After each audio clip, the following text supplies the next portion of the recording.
Como actividad final del curso de herpetología para curiosos dictado por la Cátedra de Vertebrados de la Universidad Nacional de Tucumán, los alumnos de posgrado teníamos que realizar una entrevista a un investigador referente en la temática que hemos elegido. Yo particularmente elegí caimán yacaré y el fuego, y un referente de los caimanes y los cocodrilos a nivel latinoamericano y mundial es el doctor Pablo Sirotsky. Lo presento. Pablo Sirotsky es miembro del Ministerio de Ambiente y Cambio Climático de la provincia de Santa Fe. Es investigador independiente de CONICET hace, creo, más de 10 años, Pablo. Las temáticas en las que aborda son manejo de fauna silvestre, inmunología, fisiología, conservación. Actualmente es el presidente regional para América Latina y el Caribe del Grupo de Especialistas en Cocodrilos de la UICN y tiene presentados trabajos, publicaciones, más de 70 artículos científicos. Eso, Pablo, buenas tardes. Gracias por recibir esta entrevista. ¿Qué fue lo que te motivó particularmente para elegir estos modelos de especies que venís estudiando ya hace muchos años y las temáticas particulares que fuiste abordando? Bueno, gracias por la invitación, gracias por la presentación también. Y bueno, es un placer estar colaborando con vos y con el área, ¿no? De que están juntando toda esta información que seguramente, y espero que sí sea de mucha utilidad. Bueno, con respecto a concretamente a tu pregunta, bueno, supongo que es una pregunta que también te ha hecho vos, que tenés mucha experiencia en el tema. A mí en lo personal, bueno, fue la primera posibilidad que tuve para trabajar con animales silvestres. Eso fue, me llevó como a adquirir una cierta experiencia particular y a su vez adquirir como un acercamiento muy especial, y eso me llevó a profundizar más y más lo que es la relación con los animales silvestres, pero con especial énfasis en los cocodrilianos. Vamos a llamarle cocodriliano la mayoría de las veces porque estaría bueno que incluyamos a los cocodrilos y a los caimanes en esta conversación. Bueno, yo como le veo como, algo que me haya llamado muchísimo la atención y que me haya cautivado de alguna forma el estudio con los cocodrilos, bueno, creo que siempre me sentí como fascinado por un montón de características que tiene esta especie. A ver, son especies sumamente longevas, son especies que tienen mucho ingenio, son especies que se adaptan muchísimo a cualquier tipo de cambio, tienen una resiliencia enorme, con una capacidad, bueno, ya te comentaba, de adaptarse a todo lo que son cambios ambientales, ya sea naturales o que puedan tener cierto origen antrópico. Bueno, en términos ecológicos cumplen un rol importantísimo por un montón de razones que seguramente lo vamos a conversar. Es un modelo ideal a su vez porque es una especie que tiene también un valor comercial, que se puede aprovechar desde un punto de vista sostenible. Para los pobladores locales tienen un valor muy importante, tienen un valor cultural, un valor religioso, no tanto en nuestra región, pero sí mucho en otras regiones. Son representativos de ciertos hábitats. Bueno, la verdad que una cantidad de cosas que me han llevado a optar por ser mi especie favorita, mi grupo favorito. Y bueno, la temática que abordo realmente son muy diversas. Siempre en lo que puedo, te voy a ser muy franco, trato de vincularme con todas las áreas, porque ya sea por mi propia naturaleza de intentar responderme un montón de cuestionamientos a nivel personal sobre esas especies, eso me hace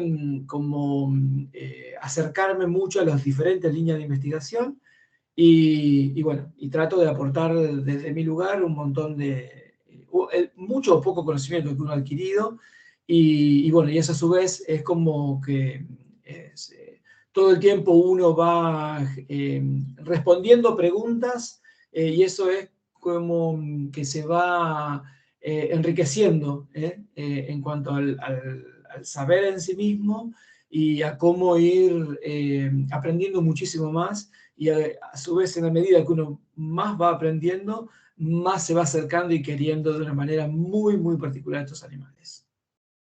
Hablaste nombraste la resiliencia, ¿no? Sabemos que, o por lo menos se parece conocer que son animales que tienen mucha resiliencia a cambios ambientales, a la presión de caza.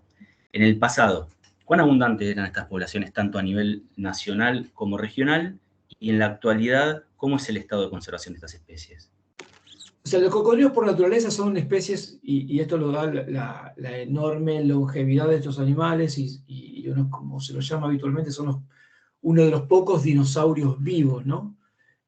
Son especies o grupos de especies que se han sabido como superar un montón de obstáculos en términos ambientales, grandes incendios, grandes glaciaciones, o sea, y todavía los cocodrilos están con nosotros. Son especies que en sí mismas han evolucionado, diría que bastante poco en relación con otras especies, pero han podido subsistir un montón de esas situaciones, de esos componentes ambientales que pueden llegar muchas veces a extinguir en especies. Los cocodrilianos han sabido superar esos obstáculos y aún siguen entre nosotros. La presión de la caza. También en un contexto global es muy sabido y siempre partiendo de la base de que son animales peligrosos, son animales que tienen valor económico, como les comentaba, son animales que tienen una importancia cultural y religiosa, entonces tienen muchos contextos en los cuales habitan. En la caza propiamente dicha, que posiblemente haya sido una de las mayores amenazas a nivel mundial de los cocodrilos, hay especies que han sufrido descensos en cuanto a las densidades de las poblaciones muy importantes, pero no creo que haya sido así en el caso de caimán yacaré. Si bien sufrió una presión de caza importante, es una de las especies que me animo a decir que, junto con otras especies de caimanes, como por ejemplo pueden ser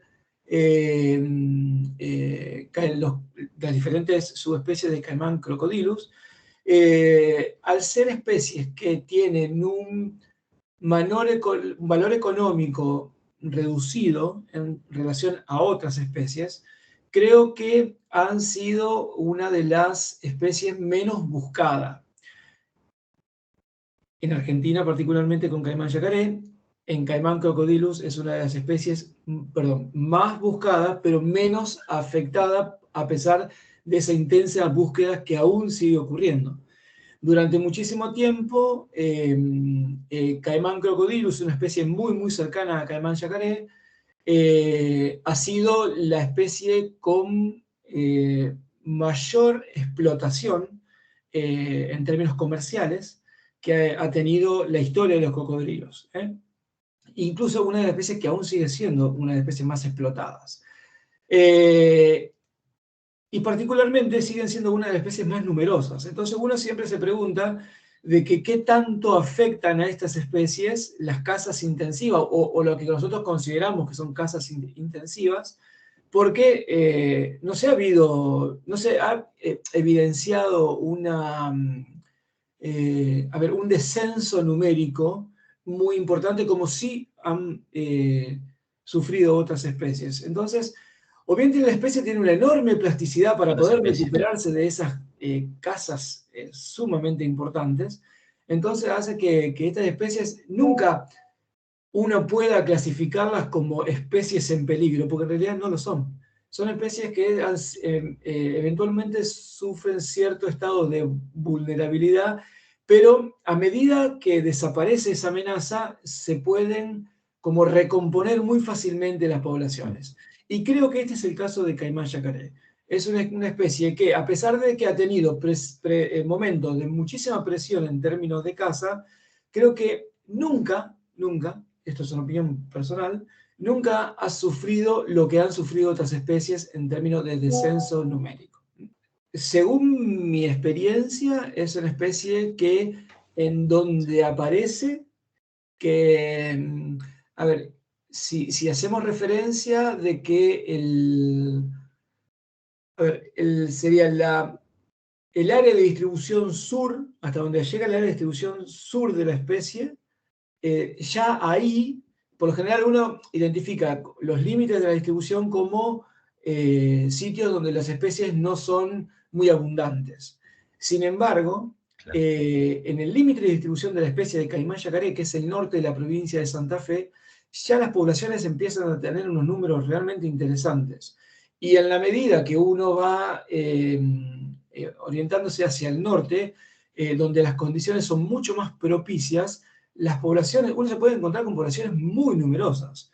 Bueno, sobran antecedentes para la provincia de Corrientes, en la provincia de Formosa, en la provincia de Chaco, y que ni hablar lo que es el área de Paraguay, la distribución que tienen en Paraguay, ni hablar lo que es el área de distribución que tienen en Brasil. Realmente son muy, muy importantes esos volúmenes que tienen de animales las poblaciones de esta especie. Bien.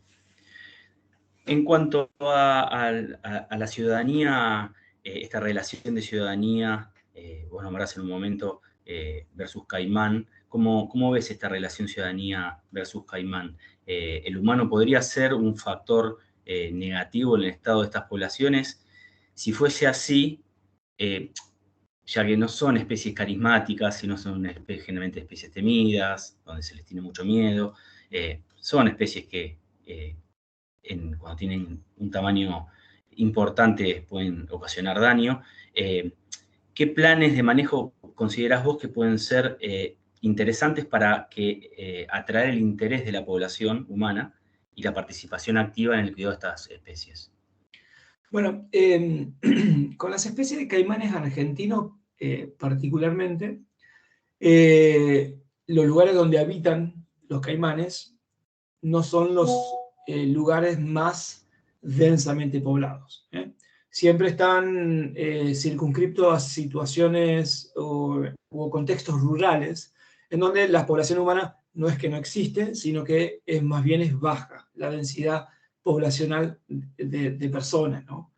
Entonces, por ahí, ese vínculo que hay de convivencia o de coexistencia, mejor dicho, por ahí no se da como sucede en otras especies donde los cocodrilianos son parte casi de la convivencia cotidiana entre algunas poblaciones de cocodrilianos y con las personas. En el caso de los caimanes, no. Pero hay que tener en cuenta cuál es esa percepción que tiene, que entiendo que es hacia donde va tu pregunta, cuál es la percepción que tiene el poblador, sea en la cantidad que sea, en este caso el poblador rural, al que nosotros llamamos el gaucho, tiene en contacto con los caimanes. En ese sentido, y dejando de lado la percepción cultural o percepción religiosa, que, reitero, en Argentina no es algo que se presente con mucha frecuencia, los programas de uso sustentable cambiaron esa percepción. Antes era un animal que eventualmente se comía el chivo, masticaba las ubres de las vacas, se comía el ternero, se comía el perro. Entonces, bueno, era un animal que en la medida que aparecía, no era beneficioso para el gaucho. Entonces, ¿qué hacía en esos casos? Lo primero que hacía era eliminar esa amenaza para su contexto de vida. Después de la implementación de los programas de uso sustentable, donde el rol de los pobladores locales fue central, porque ellos eran o ellos son, porque todavía existen, ¿no? Ellos identifican a los caimanes como un ingreso económico. Ese aporte económico que reciben ellos, que se llama usualmente como los incentivos para la conservación, es que el poblador local, el gaucho, empiece a ver a la especie de otra forma. Entonces, en vez de matarla o de eliminarla, ya empieza a tomar ciertos recaudos evitando que el chivo se acerque donde está el yacaré. ¿Por qué? Porque claramente el yacaré anualmente le significa un ingreso económico claro, un ingreso económico anual, ¿no? En la medida, porque esto se da todas las temporadas. Entonces, al eso significar ese ingreso, ¿qué hacen? En vez de eliminarlo, lo conservan. Y por eso es que ese ingreso económico se llama incentivo para la conservación. Entonces, depende del contexto, cuando estos caimanes se acercan a las ciudades, siempre existen los casos, siguen siendo casos aislados todavía, siempre desde los organismos públicos o desde el lado de los investigadores tenemos como la enorme obligación de transmitir que no son animales que generan conflictos, son animales que hay cuales hay que respetar pero no eliminar, no hay que cazar esos animales, no hay que matarlos porque si uno es respetuoso, los animales no, ni esto ni la gran mayoría de los animales, ¿no? Animales silvestres. Si no se sienten amenazados, no es que salen a alimentarse de personas. Hay que desmitificar eso porque, a pesar de que algunas especies tienen serios conflictos con los cocodrilos particularmente, no es el caso de los caimanes. Los caimanes son, yo me animo a decir que no sé si hay 2 antecedentes de conflictos entre los caimanes argentinos y algún caso del ser humano. Yo conozco uno porque una persona que vivía muy cerca de lo que era el área de reproducción pasó muy cerca de lo que era un nido y dentro del comportamiento protector que tienen las hembras, le tiró como un cabezazo, no es ni una mordida, tiró como un cabezazo. Bueno, vos sabés muy bien de qué te hablo, cuando esa estrategia que tienen como de amedrentamiento, en donde el animal se intenta proteger, pero no es que quiera morder a la persona, ¿no? Simplemente quiere como asustar. Bueno, en este caso, lamentablemente, no hizo más que lastimar un poquito la pierna. Pero después, conozco otro caso de caimán yacaré cerquita de los esteros de Liberá, pero claro, un lugar donde no estaba permitido bañarse porque había una cantidad excesiva, era reconocido por haber una cantidad importante, no es excesiva, perdón, una cantidad importante de caimanes, en lo cual no era recomendable bañarse. Bueno, si nos metemos en esos lugares, bueno, hay altas chances de que algún problema pueda suscitarse. Entonces, ¿qué es lo que hacemos? Nada, educar nuestro compromiso para decirle que en la medida de lo posible, y si no hay circunstancias muy puntuales, estos animales no atacan. Entonces, bueno, ahí cambia un poco el rol, cuando las personas no vemos que son algo que debemos temer ni nada de eso, y nosotros contamos bien la historia, creo que se puede establecer una buena situación de coexistencia entre los caimanes y los humanos. Sí, tal vez es brindar el conocimiento y poner en contexto a la población para que entienda que somos parte, ¿no? de un mismo espacio y que habría que respetarlo. Exacto. A ver, nosotros tenemos la obligación de demostrar que si hay poblaciones de animales que por incrementarse, y esto lo resalto como un hecho interesante como para resaltar, se acercan a los ejidos urbanos, diría que tenemos que contar bien la historia, que estos animales no son una amenaza, y aprender a convivir con eso. Claro. Hay muy poca, yo siempre digo lo mismo, que cuando vas al campo, ¿qué es lo más lindo que ves? Y no hay nada que me genere más satisfacción que ver un caimán en la naturaleza. Hay especies y ambientes en los que son más frecuentes que otros. En la provincia de Santa Fe, cuando voy al área de distribución de caimán latirostri, que es el otro caimán argentino, es una especie absolutamente diferente en cuanto a comportamiento, a cuanto a ecología, que lo que es caimán yacaré. Y es muy difícil verla a diferencia de caimán yacaré. Entonces, por ahí lo que se ve con cierta frecuencia en cuanto al caimán yacaré, por ahí no tanto con caimán No lo es. latinosis. Entonces, la verdad que me da mucha satisfacción verlo suelto y tengo una foto hermosa al respecto. Bien. Bueno, cambiando un poquito como el enfoque, sabemos que a nivel nacional y regional los eventos de sequía y de incendios vienen siendo cada vez más habituales, de mayor intensidad, de mayor frecuencia, y a pesar de que estas especies viven en ambientes húmedos, ¿podría verse afectada la distribución y la conservación de estas poblaciones? Sí, sí, depende del ambiente. Sí, depende del ambiente. La principal amenaza que se da, obviamente, es en la temporada reproductiva, porque sabemos que las especies argentinas construyen sus nidos en lo que son montículos de material vegetal mezclada con tierra, bueno, con algunas otras particularidades, pero en el 98% de los casos son elaboradas con material vegetal, ¿no? Eso crea un ambiente perfecto para el desarrollo de los embriones. Pero a su vez es un combustible perfecto para los incendios.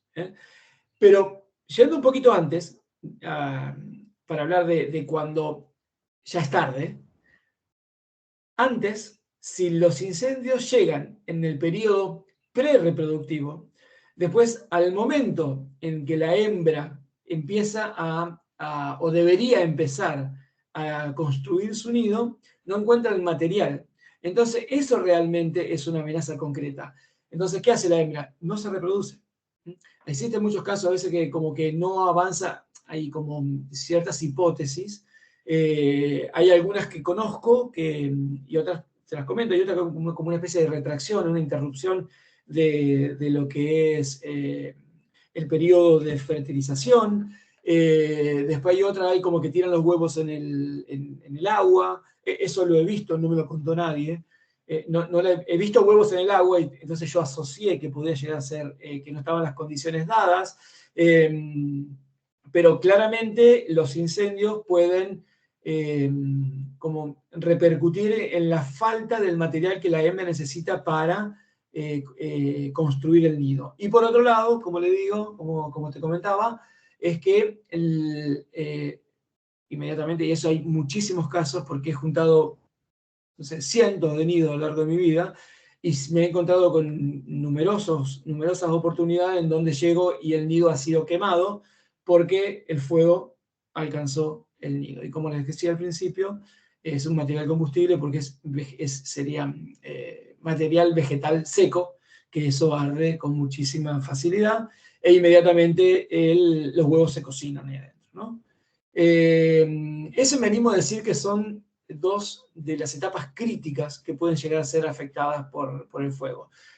Y esto, inevitablemente, también me animo a decir que esto claramente, si el animal no encuentra un lugar donde reproducirse, el animal es lo suficientemente inteligente como para ir desplazándose hasta que encuentre esas condiciones. Lo hace tanto cuando los niveles de agua no son más altos que los correspondientes para elaborar el nido y lo suficientemente bajos como para no tener... recordemos que la reproducción, a pesar de que hay casos en donde se ha visto el acto copulatorio en la superficie, en lo seco, en la mayoría de los casos lo que sabemos es que el acto copulatorio se da en el agua. Entonces, si no hay agua, no hay acto copulatorio. Entonces, bueno, también los animales son lo suficientemente inteligentes como para trasladarse en busca de las condiciones más apropiadas para esa reproducción. Y eso entiendo que viene de la mano con la potencial nueva distribución que puede llegar a haber en estas especies. Bien, bien. Entonces, podríamos hablar que los incendios y las sequías podrían ser uno de los factores que afectarían en la actualidad a la conservación de estas especies. Sin ninguna duda. Después podemos discutir cuál es la causa de estos incendios y cuál es la causa de estas sequías, ¿no? Eso me parece que es otra discusión interesante, pero siempre empezamos y terminamos diciendo que hoy las grandes amenazas son generadas por el hombre, ¿no? Bueno, que en algunos casos pueden llegar a generar los incendios y por otro caso, bueno, generar los suficientes desvíos de agua o que vengan, bueno, lo que pasa es que hay también otras condiciones ambientales como el niño, la niña, que por ahí son ajenas a lo que es la Exacto. actividad del hombre, entre comillas, pues también podemos Comillas. discutir esa parte, Exacto. pero uno puede asumir en términos generales que no son hechos directos causados por el hombre, sí puede llegar a ser indirectos. Pero sí, Bien, tarde o temprano, el vínculo con el hombre está. bien. Bien, en base a tu experiencia, ¿qué parámetros considerás que serían fundamental abordar para evaluar el efecto de los incendios en las poblaciones de caimán yacaré? Y para mí, o sea, tener como antecedentes sitios de reproducción, o sea, sitios concretos de reproducción donde diferentes estudios hayan demostrado que que hayan existido animales. O sea, en la medida que uno ve animales chicos, es porque a ver, en las inmediaciones existe algo de reproducción. Es un indicador directo. Si durante varios años uno no identifica eso, probablemente pueda llegar a ser un indicador directo de que no hay reproducción. Eso es la falta de reproducción, claramente uno se la puede, y uno identifica de que el sitio de nidificación, que normalmente eso es el área que circunscribe lo que es un cuerpo de agua, que puede ser enorme, pero si tiene durante muchos trayectos áreas que fueron quemadas, claramente uno puede asociar que eso impidió que se construyan los nidos o bien que luego de la postura los nidos hayan sido destruidos por el incendio. Para mí es el indicador más claro. Por lo general, Bien. sí,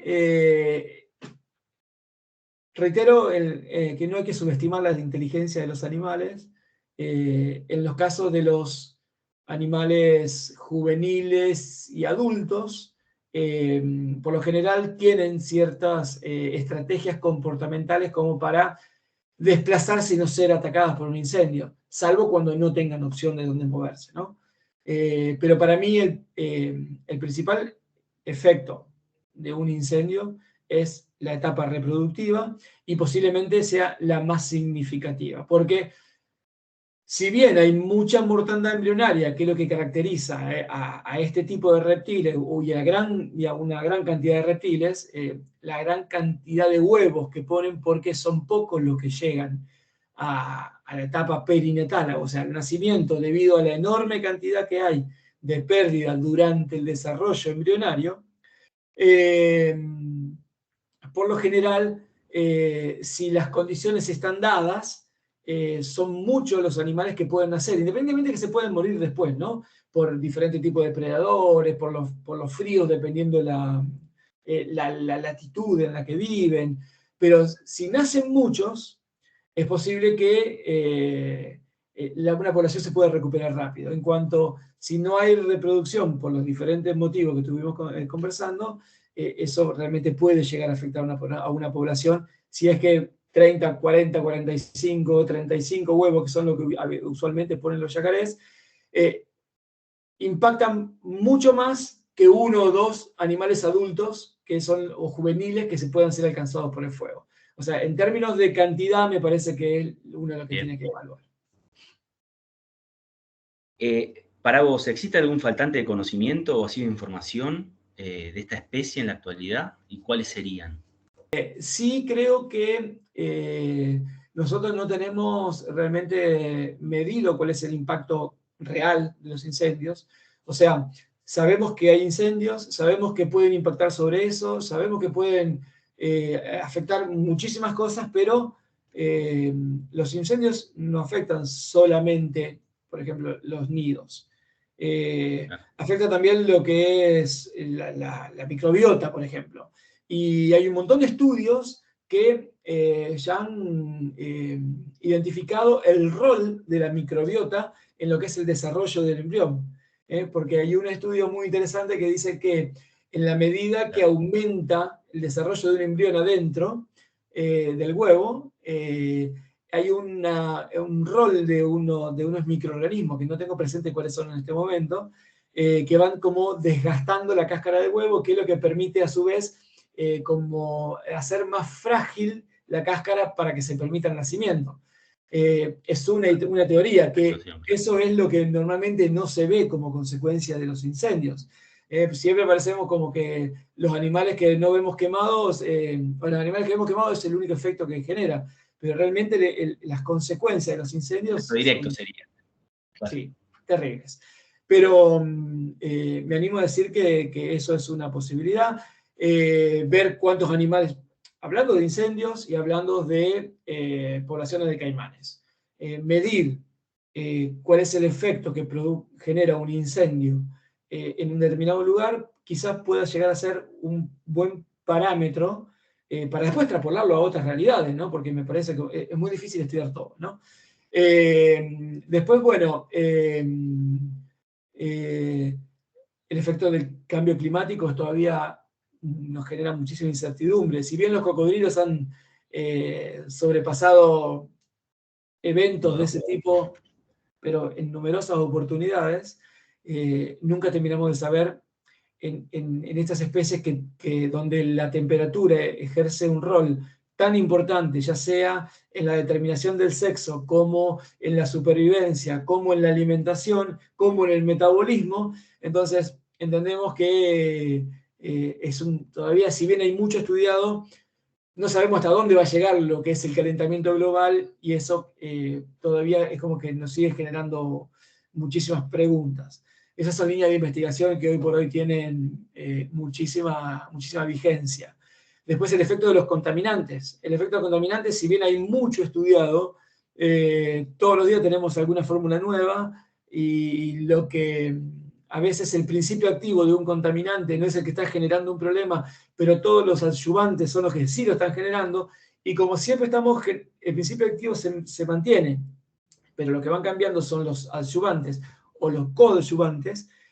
¿Por qué? Porque hay que hacerlo más penetrante, más resistente, bueno, una serie de características que lo que hacen es aumentar esas propiedades que tiene el principio activo. Entonces, bueno, esa es como que todo el tiempo van cambiando, y nunca terminamos de saber cuál es el efecto final que están produciendo. Pero hay estudios sumamente interesantes que dicen que en muchos casos el principio activo no genera el daño que está generando la formulación completa. Por ejemplo, el glifosato, para hablar de algo que es mundialmente conocido y muy popular, el glifosato en sí mismo genera un efecto, obviamente, sobre el desarrollo. Es importante hacer esta salvedad. Por lo general, si no me animo a decir en todos los casos, pero por ahí hay nidos que se construyen 100, 150, 200 metros de lo que son los cuerpos de agua. Son los menos, pero sí me consta, porque ha aparecido nidos en lugares inhóspitos, impensados, sí, lejísimos de cualquier cuerpo de agua, porque ¿qué es lo que hace? El comportamiento habitual es: la hembra construye un nido y siempre intenta quedarse en un cuerpo de agua lo más cercano posible al nido. ¿Por qué? Nada, para proteger, para cuidarlo. En el caso de que no llueva durante un determinado tiempo, lo que hace la hembra es orinar y defecar sobre el nido para darle las condiciones de humedad necesarias, porque como no llueve durante mucho tiempo, bueno, la hembra tiene que aportar, o sea, tiene como ese comportamiento parental muy, muy activo, a pesar de que animales totalmente rústicos tienen ese cuidado, bueno, no es parental en este momento, pero cuidado del nido para lo que va a ser el cuidado parental después. Después, cuando hay un exceso de agua, la hembra lo que hace es hacer agujeritos para que haya evaporación de agua. Pero bueno, siempre, quiero llegar a decir que siempre está en un cuerpo de agua. ¿Por qué? No solamente para que la hembra se quede, sino para cuando los animales nazcan, inmediatamente puedan recurrir al agua. ¿Por qué? Porque son animales que tienen una masa muy, muy pequeña, entonces un exceso de calor los mata directamente, ¿no? Es como que los cocina. Entonces necesitan ir al cuerpo de agua Exacto. inmediatamente, que es el lugar donde mayor protección tienen y a su vez el lugar donde está la alimentación. El lugar donde, Exacto. esos animales consiguen la mayor cantidad de alimento, particularmente en los estados perinatales y juveniles. Entonces, cuando van a esos cuerpos de aguas, es en los cuerpos de agua donde escurren todo lo que son los desechos de los cultivos. Entonces es donde se concentran la mayor cantidad de los contaminantes. Entonces, la mayor exposición se genera en esos momentos y ya también se conoce que cuanto más chicos son, mayor es el efecto perjudicial que tienen los contaminantes sobre los yacarés, sobre los caimanes. Entonces, Bien. me animo a decir que eso es otra de las amenazas importantes. Te decía lo de los formulados. Uno cuando fumiga su cultivo no fumiga con el principio activo. Con lo que fumiga es con lo que viene en los bidones. Y lo que viene en los bidones es una Exacto. determinada cantidad de principio activo y otra determinada cantidad de ayudantes que son lo que habíamos mencionado. Diferentes componentes que facilitan o benefician la acción del principio activo.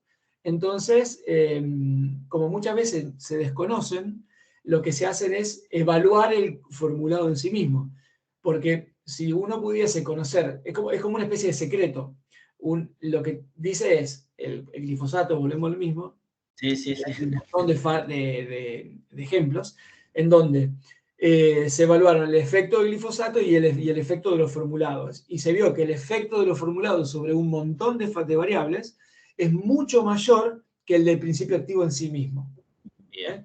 Y otra de las cosas que pasa con el tema de los contaminantes es que se usa en exceso, no en las cantidades recomendadas que viene escrito atrás de los A bidones. discreción. Claro, entonces como siempre, un poquito más, parecería como que asegura un poco el efecto, entonces el agricultor echa un poquito más, un poquito de más. Si lo usaría en las condiciones recomendables, que de hecho todos los estudios se hacen en relación a lo que se sugiere, o sea, el estudio cuál es el impacto de los contaminantes, de los agroquímicos puntualmente en este caso, se hace sobre los huevos, sobre los embriones, se hace con lo que dicen los bidones, no suponiendo que se echan mucho más que eso. Y así todo Exactamente. eso genera un montón de efectos, pero efectos que realmente no vamos ni a poder descubrir hasta que los animales no hayan expuesto en reiteradas oportunidades. ¿Por qué? Porque los animales quedan ahí y esto es exposición tras exposición tras exposición, es como que hay un efecto acumulativo que generalmente son donde aparecen las consecuencias. Bueno, y así todo, bueno, uno puede mencionar cientos. O sea, después, no solamente el agroquímico, por ejemplo, los desvíos de los cuerpos de agua, las represas, diría que las amenazas son increíbles. Y siempre hay algún vínculo, hay como un hilo conductor que es el hombre. El hombre. Bien, perfecto. Clarísimo, Pablo. Clarísimo. Ahí como para ir terminando, dos preguntitas más, así te libero.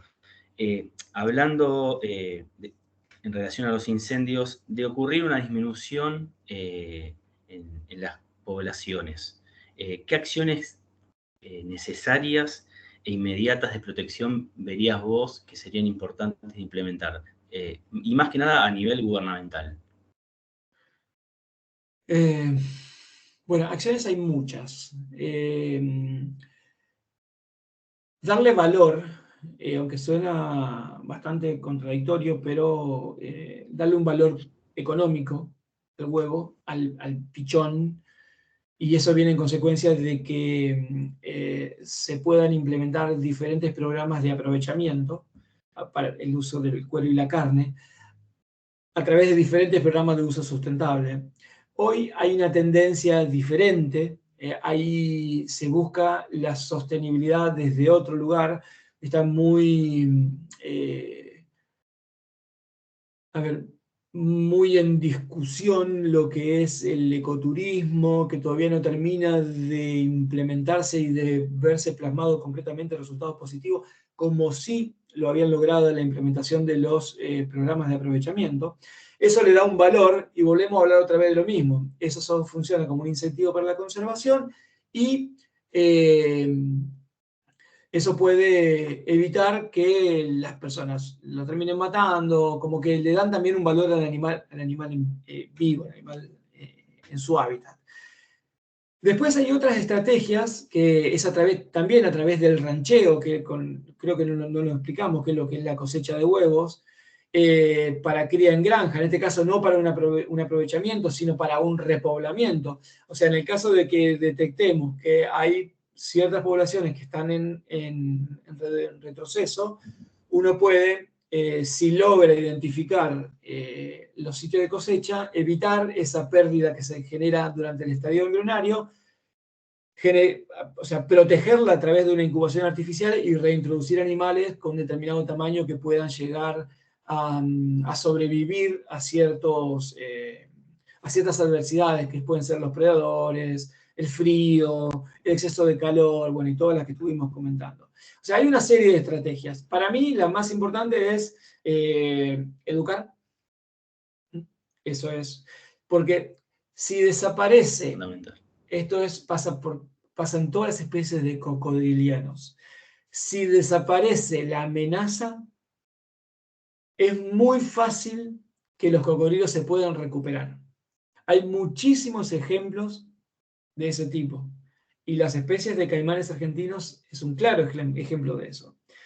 Si bien caimán yacaré, como mencionamos, no es una especie que ha sufrido grandes amenazas, pero cuando desapareció la caza es como que las poblaciones a su vez crecieron muchísimo.